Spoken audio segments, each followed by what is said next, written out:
நம்மள பல பேர் காலையில் எந்திரிப்போம், சாப்பிடுவோம், வேலைக்கு போவோம், வீட்டுக்கு வருவோம், மறுபடியும் சாப்பிட்டு தூங்கிடுவோம்.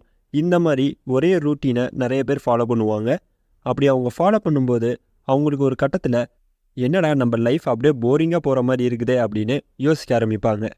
அப்படி அவங்க யோசிக்கும் போது தான் நாம் ஏதோ ஒரு விஷயங்களை செய்யணும், ஏதோ ஒரு புதுசாக நம்ம ஏதோ செய்யணும் அப்படின்னு யோசிக்க ஆரம்பிப்பாங்க.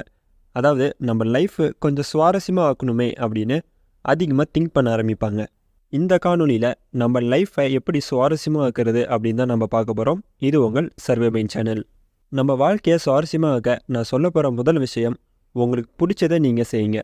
அதாவது ஒரு சில பேருக்கு ஏதோ ஒரு விஷயம் பிடிச்சிருக்கும், ஆனால் அந்த விஷயத்தை செய்ய தயங்குவாங்க. அப்படிலாம் இருக்காதீங்க. உங்களுக்கு பிடிச்சதை நீங்கள் செய்யுங்க. நீங்கள் ரிஸ்க் எடுக்கணும்னு நினைக்கிறீங்களா? ரிஸ்க் எடுங்க.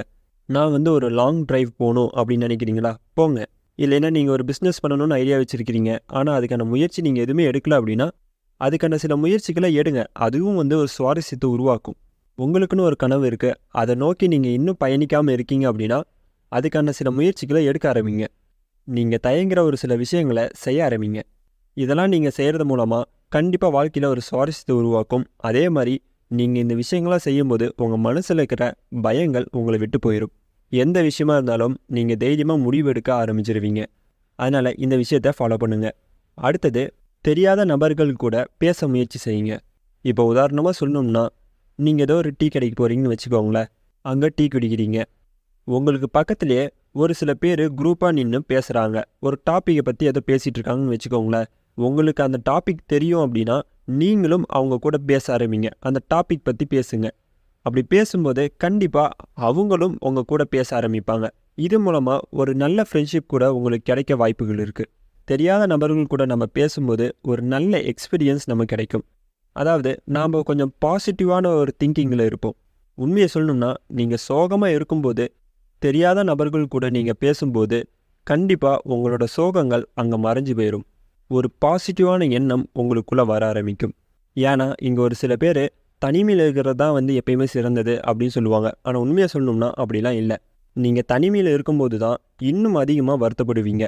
நெகட்டிவான திங்கிங் நிறைய நமக்குள்ளே வர ஆரம்பிக்கும் எப்போ தனிமையில் இருக்கும்போது. இதுவே உங்கள் ஃப்ரெண்ட்ஸ் கூட நீங்கள் ஜாலியாக பேசுகிறீங்கன்னு வச்சுக்கோங்களேன், நீங்கள் எவ்வளோ சோகத்தில் இருந்தாலும் அந்த சோகம் உங்களை விட்டு போயிடும். அதனால் முடிஞ்ச அளவுக்கு தனிமையில் இருக்கிறத கொஞ்சம் அவாய்ட் பண்ணிவிட்டு ஃப்ரெண்ட்ஸ் கூட பேசுங்க, உங்கள் ஃபேமிலி மெம்பர்ஸ் கூட பேசுங்க. கண்டிப்பாக இந்த விஷயங்கள் எல்லாமே உங்கள் வாழ்க்கையில் ஒரு சுவாரஸ்யத்தை உருவாக்கும். அடுத்த விஷயம், புதுசாக சில விஷயங்களை கற்றுக்க முயற்சி செய்யுங்க. அதுவும் உங்களுக்கு எந்த விஷயம் பிடிக்குமோ அது சம்மந்தமான சில விஷயங்களை கற்றுக்க முயற்சி செய்யுங்க. ஏன்னா புது விஷயங்களை நீங்கள் கற்றுக்கும் போது வாழ்க்கை ரொம்பவே சுவாரஸ்யமாக இருக்கும்.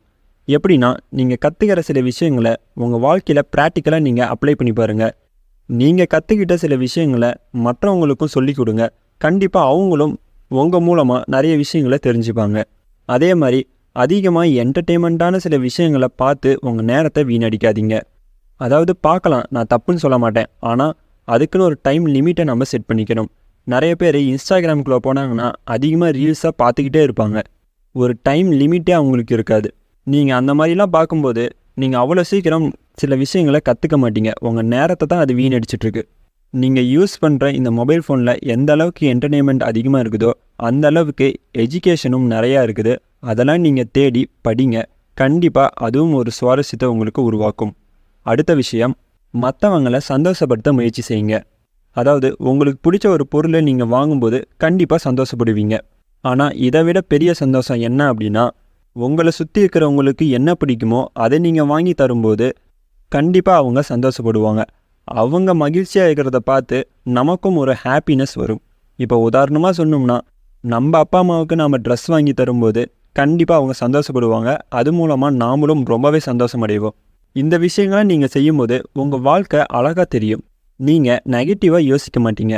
அது உங்களை பாசிட்டிவாக வச்சுக்கும். அதனால் உங்கள் அப்பா அம்மாவுக்கு என்ன பிடிக்குமோ அதை வாங்கி கொடுங்க. அதே மாதிரி உங்கள் பார்ட்னருக்கு என்ன பிடிக்குமோ அதை வாங்கி கொடுங்க. கண்டிப்பாக இது மூலமாக நீங்களும் ரொம்பவே சந்தோஷம் அடைவீங்க. நம்ம காணொலியில் இன்ட்ரோவர்ட் எக்ஸ்ட்ரோவர்ட் இவங்களை யார் சேர்ந்தவங்க அப்படின்னு நான் ஒரு வீடியோ போட்டிருப்பேன். கண்டிப்பாக அது பாருங்கள். ஏன்னா அதில் ஒரு சில முக்கியமான விஷயங்களை நான் சொல்லியிருக்கேன். கண்டிப்பாக அது உங்களுக்கு பயனுள்ளதாக இருக்கும். நம்ம சேனலில் செல்ஃப் டெவலப்மெண்ட் பற்றியும் சைக்காலஜி பற்றியும் நம்ம நிறைய பார்த்துட்டு வரோம். கண்டிப்பாக அது எல்லாமே உங்களுக்கு பயனுள்ளதாக இருக்கும். மறக்காமல் நம்ம சேனலை சப்ஸ்கிரைப் பண்ணிக்கோங்க, பெல் பட்டனையும் ஆன் பண்ணிக்கோங்க. அப்போ தான் நாங்கள் போகிற வீடியோஸ் உங்களுக்கு நோட்டிஃபிகேஷனாக வரும். மீண்டும் மற்றொரு காணொளியில் சந்திப்போம். இது உங்கள் சர்வே மீன் சேனல். நன்றி, வணக்கம்.